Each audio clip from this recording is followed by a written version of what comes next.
Hello साथीहरू, good morning साथीहरू, सन्चै हुनुहुन्छ? आज मैले तपाईँलाई देखाउन थालेकी छु अर्ग्यानिक गाउँको चामलको रोटी। हेर्नुहोस् है साथीहरू, टिफिन के पठाउनुहुन्छ तपाईँहरूले? मैले चाहिँ आज बाबुहरूको लागि चामलको पिठो लिएकी छु। जेठो गुरुको चामलको पिठो हो यो। हेर्नुहोस् मैले आज कसरी गिलो रोटी बनाउँछु तपाईँलाई देखाउँछु है साथीहरू। स्कुलको टिफिन दैनिकी टिफिन मैले एउटा गरेर सबै टिफिनहरूको लागि भिडियो मैले बनाउँछु, हेर्नु होला साथीहरू। मैले चामलको पिठो लिएकी छु, यसमा मैले थोरै गरेर पानी एड गर्दैछु।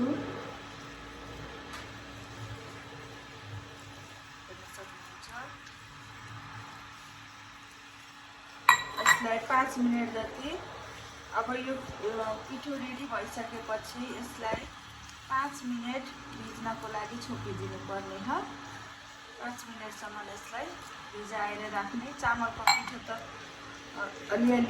अलि हार्ड हुन्छ नि त, त्यही भएर यसलाई भिज्नको लागि 5 मिनट जति छोपेर राख्नुपर्छ।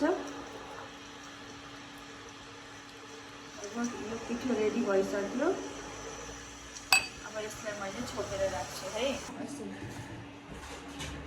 देख्न सक्नुहुन्छ साथीहरू, मैले रेडी गरिसकेको छु।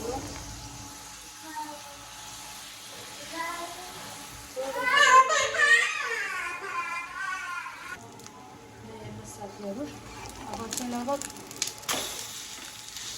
रोटी यस्तो बनिसकेको छ।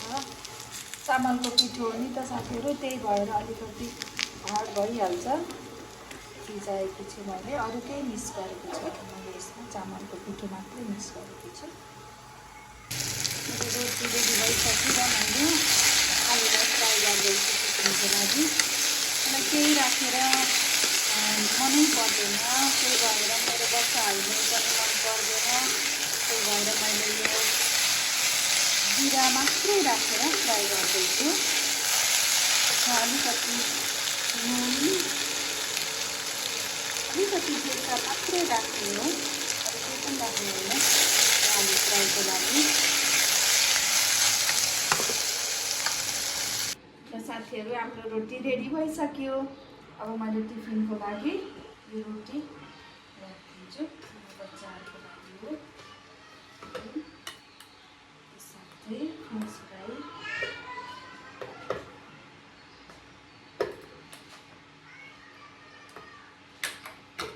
मेरो 2टा छोराहरू भएको भएर मैले चाहिँ 2टा रोटी बनाएकी छु। टिफिन हेर्नु साथीहरू,